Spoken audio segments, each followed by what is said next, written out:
Hi, I'm Audrey Bryan and I'm an associate professor in the School of Human Development at Dublin City University.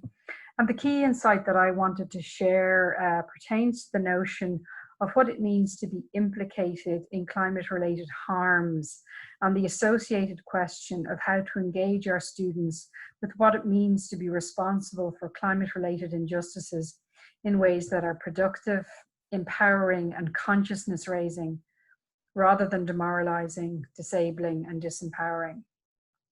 For me, one of the most revealing aspects of the COVID-19 pandemic has been the significant reduction in global carbon emissions that happened as a result of drying and flying less and working from home and all of these lockdown conditions.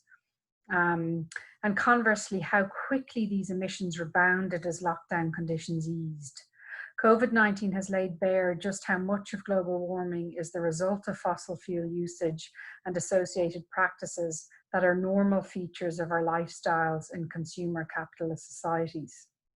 It isn't easy to accept, of course, that those of us who live in carbon-intensive societies are complexly entangled or implicated in climate-related injustices, but engaging with these complex patterns of entanglement and implication is vital to ameliorating the climate crisis. Of course, from an educational perspective, this is very challenging. The hard to pin down quality of global warming is such that people often aren't even aware of the damage that they're causing.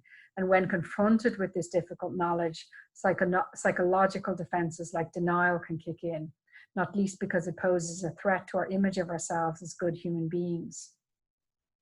Emancipatory forms of teaching that seek to cultivate deeper forms of emotional self-awareness and cosmopolitan reflexivity amongst learners have a really important role to play in addressing the climate crisis. In particular, I have found arts-based approaches to be especially helpful, enabling us to move beyond the disabling emotions that prevent us from taking climate action, because they provide a tangible infrastructure through which to engage with climate-related emotions that can't be easily accessed or understood. And I've also found critical media literacy-based approaches also to be of particular benefit in educating for and about climate justice. The pedagogical potential of these approaches is something that I address in more detail in a forthcoming publication titled Affective Pedagogies, Emotion and Social Justice, which will be published by Routledge next year.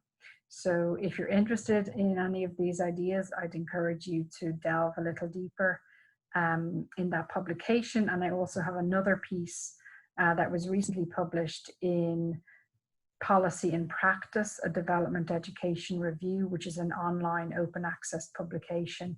And the title of that article is Affective Pedagogies, Foregrounding Emotion in Climate Change Education. Thank you.